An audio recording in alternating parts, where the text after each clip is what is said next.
حضرت عمر ہمیشہ حضرت ابو بکر سے نہ کوشش کرتے تھے آگے نکل جاؤں آگے نکل جاؤں آگے نکل جاؤں، ساری زندگی موقع نہ بن سکا۔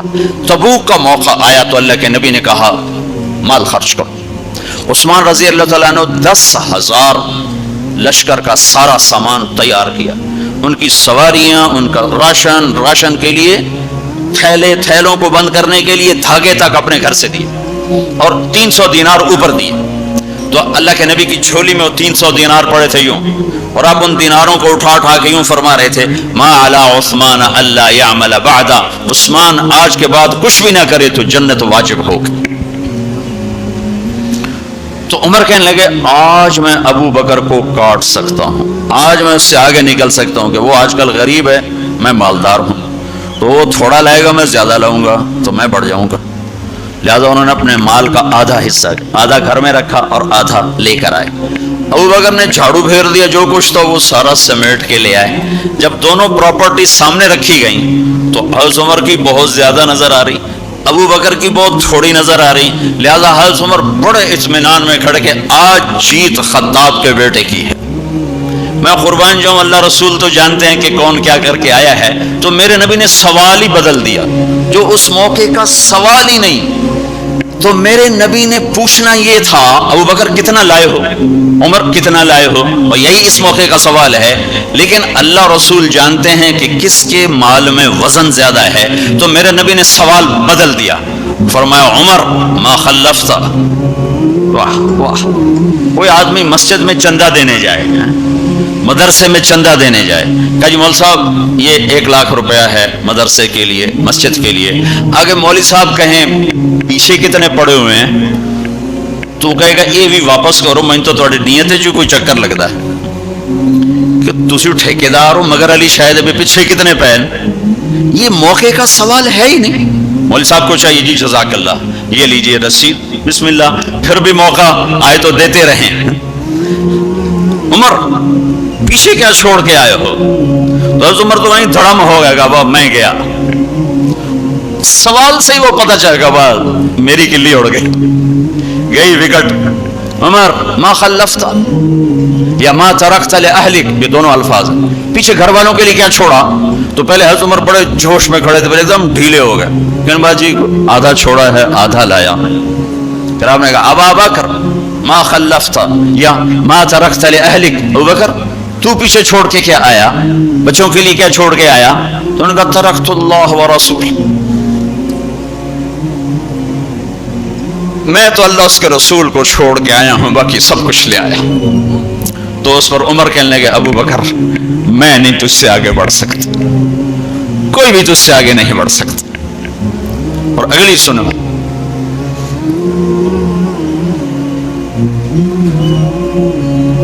اپنے کپڑے بھی دے دیے اور ایک ٹاٹ تھا وہ پہن کر اس کو کانٹوں سے سی لیا۔ تو جبریل آئے، کہنے لگے یا رسول اللہ، اللہ تعالیٰ پوچھ رہے ہیں کہ ابو بکر نے یہ ٹاٹ کیوں پہنا ہوا ہے؟ تو آپ نے کہا کہ ابو بکر نے سارا کچھ اللہ اس کے رسول پہ لگا دیا ہے اس لیے یہ پہنا ہوا ہے۔ تو کہا یا رسول اللہ، اللہ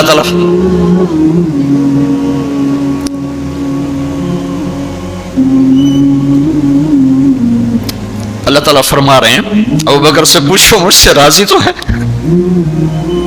مجھ سے راضی تو ہے، اس فقر میں مجھ سے راضی ہے؟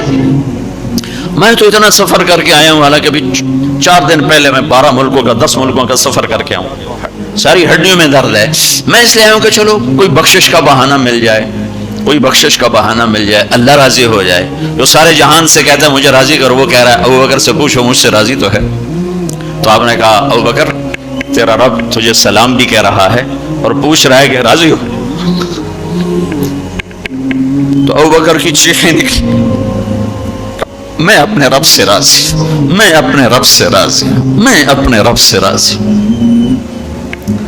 میرے بھائیو بہنوں، زندگی ایسے گزار کے مرو کہ اللہ کو ملو تو اللہ خوش ہو کے مل رہا، ایسے نہ مرو کہ اللہ کی بارگاہ میں پیش کیے جا رہے ہوں مجرم بن کر، قیدی بن کر۔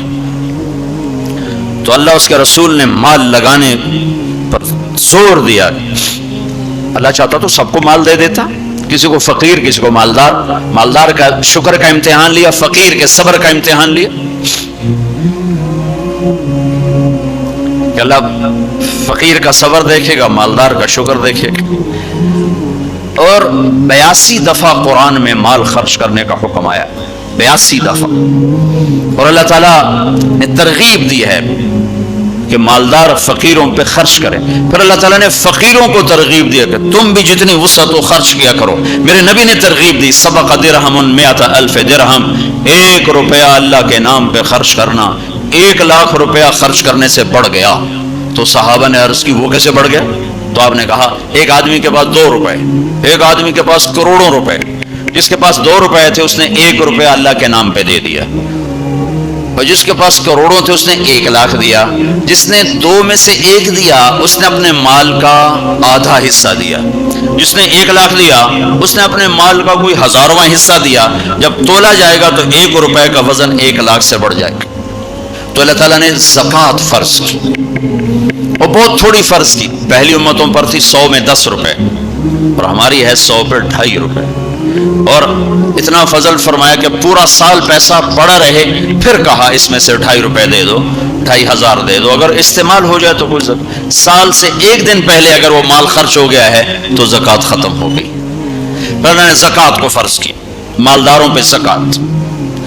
خذ من اموالہم صدقۃ تطہرہم بہا وتزکیہم وصلی علیہم. زکوٰۃ اتنا بڑا عمل ہے کہ اللہ تعالیٰ ہمیں کہتا ہے کہ میرے نبی پہ درود پڑھو، فرشتوں سے کہتا ہے میرے نبی پہ درود پڑھو، اور خود بھی کہتا ہے کہ میں اپنے نبی پر درود بھیجتا ہوں.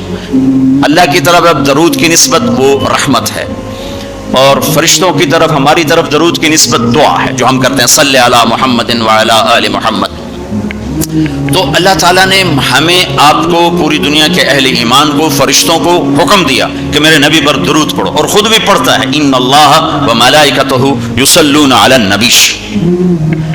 جو لوگ اللہ کے نام پہ خرچ کریں گے تو اللہ تعالیٰ کہہ رہا ہے وصلی علیہم، اے میرے حبیب ساری امت پر نہیں، جو تیری امت میں میرے نام پہ خرچ کریں گے ان پہ تو درود پڑھ. اگرچہ یہاں صلی دعا کے معنی میں ہے کہ تو ان کے لیے دعا کر، آپ ان کے لیے دعا فرمائیں. تو مال خرچ کرنے والوں کے لیے اللہ اپنے حبیب سے فرما رہے ہیں کہ ان کے لیے آپ دعا کریں. صلی علیہم ان صلاتک سکن لہم. آپ کی جو دعا ہوگی اور آپ کی جو صلات ہوگی، جو آپ کا درود ہوگا، دنیا اور آخرت کے سارے مسائل ان کے حل کر کے لے جائے گا. ان کی دنیا بھی سکھی کر دے گا، ان کی آخرت بھی سکھی کر دے گا. اور جب مالدار لوگ زکوٰۃ نہیں دیتے تو پھر عزتیں نیلام ہوتی ہیں. جب سب کچھ اپنے اوپر لگانے کا ذوق بن جاتا ہے، تو اپنے ہی بڑے بڑے زیور، کپڑے، گھر، گاڑیاں. یہ بھی لاہور کا واقعہ ہے. بیگم صاحب ڈرائیور کے ساتھ گئی ہیں اور واپسی پہ کہہ رہی ہیں، اسلم ڈرائیور آج میری بڑی اچھی قسمت، وہ ساڑی میں نے لی تو میں سمجھ رہی تھی 1,00,000 کی ہے، وہ تو مجھے 75,000 میں مل گئی، بڑی سستی مل گئی. خوش ہو کے ڈرائیور کو بتا رہی. تیسرے دن ڈرائیور کے بیٹے کا بازو ٹوٹ گیا. وہ آ کر کہتا ہے صاحب جی میری تنخواہ میں تو اس کا علاج ہو نہیں سکتا، تو مہربانی کر کے کچھ میری مدد کر دیں، اس کا علاج ہو جائے. تو صاحب کہتے ہیں اسلم تمہیں پتہ تو آج کل کاروبار بڑا مندہ ہے، تو میرے پاس تو گنجائش نہیں، میرا ایک ڈاکٹر دوست ہے میں اسے فون کر دیتا ہوں، وہ تمہاری مدد کر دے گا. جب اس طرح ہوتا ہے تو پھر ڈاکے، چوریاں، قتل و غارت شروع ہوتے ہیں. جب اس طرح ہوتا ہے تو مالداروں میں تکبر پیدا ہوتا ہے اور غریبوں میں ظلم پیدا ہوتا ہے. تو زکوٰۃ ایک بہت بڑا عمل ہے. 2.5% تو فرض ہے، اور زکوٰۃ دینے والا سخی نہیں اللہ کی بارگاہ میں. ہاں بخیل بھی نہیں، سخی بھی نہیں ہے، بخیل بھی نہیں. یعنی وہ بخل کے ملک سے نکل آیا ہے اور سخاوت کے ملک میں انٹری نہیں ہوئی. 2.5 روپے پہ 1 پیسہ بھی اوپر خرچ کرے گا تو اب سخیوں میں آ گیا. پھر جتنا بڑھتا جائے گا اتنا آگے بڑھتا جائے گا. اور اللہ نے فرمایا مجھے میری عزت کی قسم جنت الفردوس میں بخیل داخل نہیں ہو سکتا. اور اللہ شیطان کہتا ہے کہ مجھے عبادت والے، عبادت گزار بخیل سے کبھی ڈر نہیں لگا کہ اس کا بخل اسے ضرور جہنم میں پھینکے گا. نافرمان سخی سے ہر وقت ڈرتا رہتا ہوں کہ اس کی سخاوت کب اسے جنت میں پہنچا دے. اپنے سامری کا نام تو سنا ہوا ہے، قرآن میں بھی ہے، جس نے موسیٰ علیہ السلام کی قوم کو گائے کے بچے کی پوجا پہ لگا دیا، بچڑے کی۔ اللہ نے کہا سب کو قتل کرو، سارے پکڑے گئے، قتل کیے گئے۔ سامری بھی آ گیا، موسیٰ علیہ السلام نے کہا قتل کرو، جبریل آ گیا، موسیٰ اللہ تعالیٰ کہہ رہے ہیں اسے قتل نہ کرو، یہ اپنی موت آپ مرے گا۔ تو موسیٰ علیہ السلام کہنے لگے جو سارے کفر کا سبب بنا اسے کیوں چھوڑ رہے ہیں؟ تو اللہ تعالیٰ نے کہا سخی ہے، سخی کو قتل کرنا مجھے اچھا نہیں لگتا، چھوڑ دو، اپنی موت آپ مر جائے گا۔ کافر کو سخاوت قتل سے بچا گئی۔ جب ایمان والا کوئی مرد عورت سخی ہوگا تو اللہ کی بارگاہ میں کیسے اونچے مرتبے لے کر جائے۔